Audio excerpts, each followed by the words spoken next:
Deus tem planos para cumprir em nossas vidas. Essa é a mensagem de toda a Bíblia e é isso mesmo que estamos estudando aqui no Encontro com a Palavra, escrito pelo pastor Dick Woodward e narrado pelo pastor Edson Bruno. Fique atento a mais um programa que o Ministério Cooperativo Internacional leva a você. Com você agora, pastor Edson Bruno.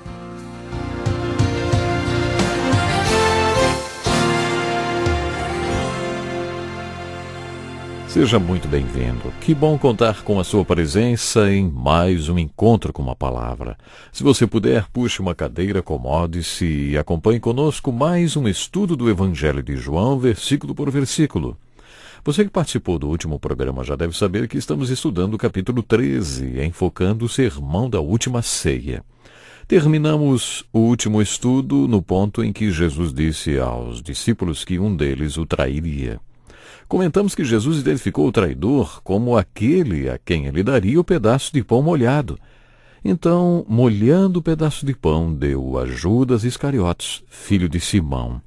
Tão logo Judas comeu o pão, Satanás entrou nele. Mas, antes de falarmos sobre Judas, queremos observar alguns fatos impressionantes.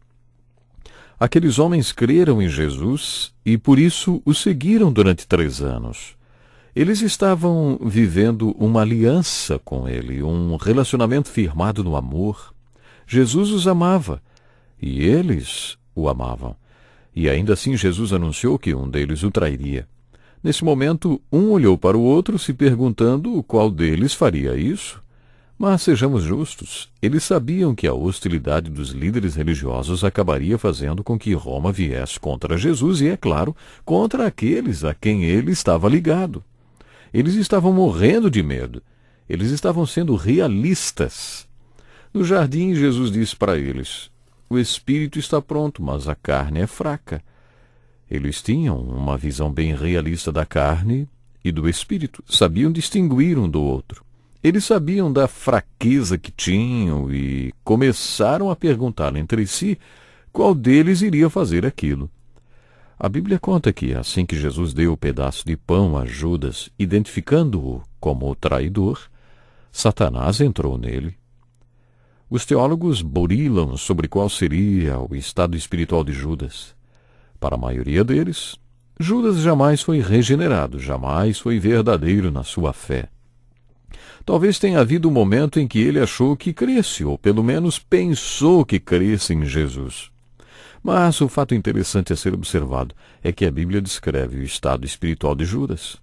Assim que ele comeu o pão, Satanás entrou nele, assumiu o controle sobre ele, possuiu-o, e aí Judas saiu para trair Jesus. Não é impressionante isto? Por que Jesus escolheu Judas? Tenho certeza que você será muito abençoado se estudar a vida dos 12 apóstolos. Os evangelhos sinópticos, Mateus, Marcos e Lucas, apresentam a lista deles. Será uma bênção para você descobrir o que a Bíblia fala sobre eles. É lógico que a história da igreja tem muito a contar, mas não podemos acreditar em tudo que os livros de história dizem, pois existem muitas lendas neles. Muita coisa, entretanto, é fato histórico. E, é claro, temos o relato da Bíblia. Não há dúvida de que será uma bênção para a sua vida estudar os apóstolos e descobrir mais a respeito de cada um deles. Procure descobrir o que cada um estava fazendo quando se encontrou pela primeira vez com Jesus. Como este encontro mudou a vida deles. O que cada um fazia quando morreu. Em que época morreu. Onde. Por que Jesus o escolheu como apóstolo e outros detalhes. Estas são perguntas que podem orientá-lo num estudo da vida dos 12 apóstolos. Você será muito enriquecido com esse tipo de estudo. E quando chegar na vida de Judas, acho que a pergunta mais difícil de responder será: por que Jesus o escolheu como apóstolo? E a resposta a essa pergunta está bem diante de nós, exatamente aqui, no texto que estamos estudando. Isto aconteceu para que se cumpra a Escritura. Aquele que partilhava do meu pão voltou-se contra mim. E para que as Escrituras se cumprissem, Jesus o escolheu e sabia o tempo todo que Judas iria traí-lo. E quando Judas estava prestes a trair, Jesus lhe disse: o que você está para fazer? Faça depressa. Aparentemente todos que estavam à mesa ouviram essas palavras, mas não as entenderam. Como Judas era o tesoureiro do grupo e a bolsa de dinheiro ficava sempre com ele, eles acharam que Jesus estava dizendo para ele comprar os suprimentos para a festa da Páscoa ou para dar dinheiro aos pobres. Sabe, é interessante observar que eles tenham achado que Jesus estava mandando Judas dar algum dinheiro aos pobres. Isso nos faz pensar que Jesus estivesse sempre ajudando os pobres. Marcos, em seu evangelho, registrou as seguintes palavras de Jesus: os pobres vocês sempre terão com vocês e poderão ajudá-los sempre que o desejarem, mas a mim vocês nem sempre terão. Ninguém deve entender com isso que não vale a pena ajudar os pobres, porque eles sempre vão existir. Não foi isso que Jesus quis dizer. Jesus tinha cuidado com os pobres. Mas isto é um parêntese. O fato é que, assim que Judas saiu, conforme lemos no versículo 31, Jesus disse: agora o Filho do Homem é glorificado, e Deus é glorificado nele. Se Deus é glorificado nele, Deus também glorificará o Filho nele mesmo, e o glorificará em breve. O verbo glorificar e outras formas dessa palavra aparecem 5 vezes nesses 2 versículos. O que Jesus quis dizer exatamente no momento em que Judas saiu ao falar sobre Deus glorificar o Filho e o Filho glorificar o Pai? Bom, quando Judas saiu, Jesus falou agora. Até agora temos lido no Evangelho de João as palavras de Jesus: a minha hora ainda não chegou. No capítulo 12 nos deparamos com a frase de Jesus dizendo assim: chegou a hora. O que aconteceria agora, a morte de Jesus na cruz? Foi exatamente a razão por que ele veio ao mundo. Todo o cenário estava pronto para este acontecimento. Todos os acontecimentos que o levariam à cruz, tudo estava se desencadeando. E por isso Jesus disse: Pai, chegou a hora. Glorifica o teu filho, para que o teu filho te glorifique.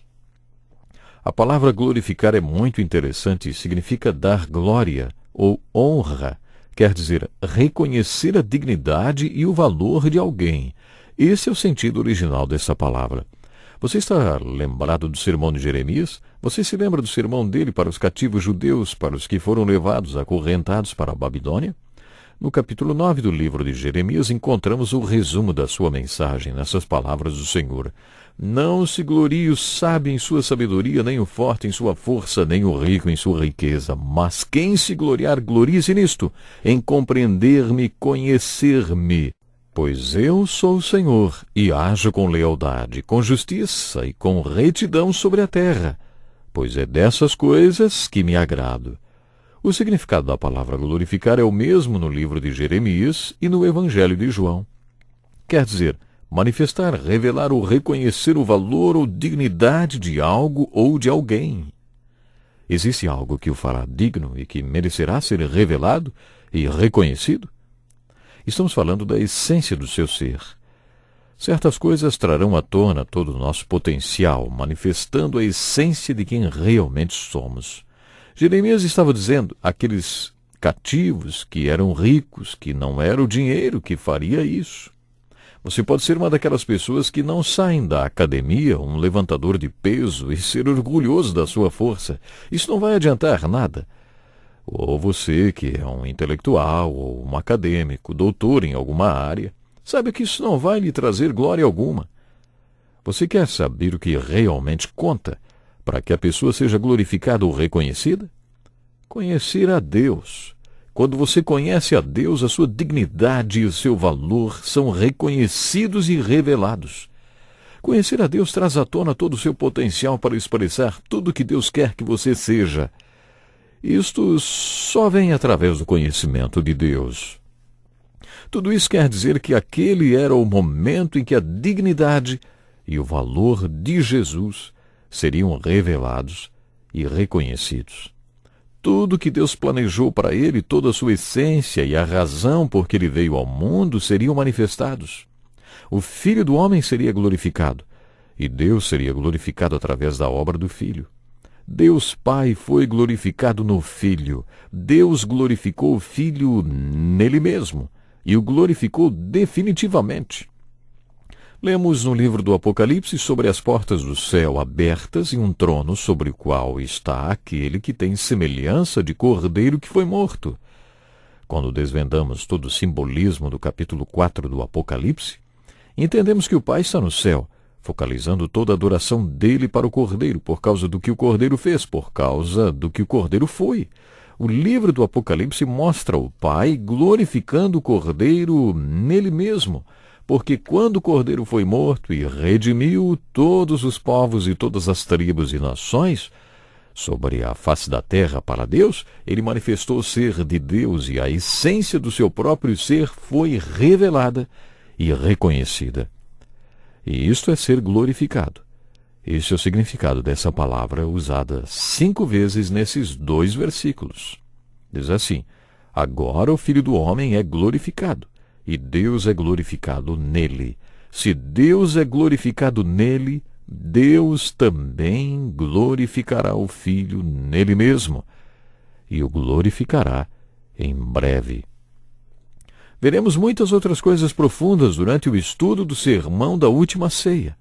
Eu gostaria de desafiá-lo a continuar a leitura a partir do versículo 33 do capítulo 13 de João até o fim do sermão.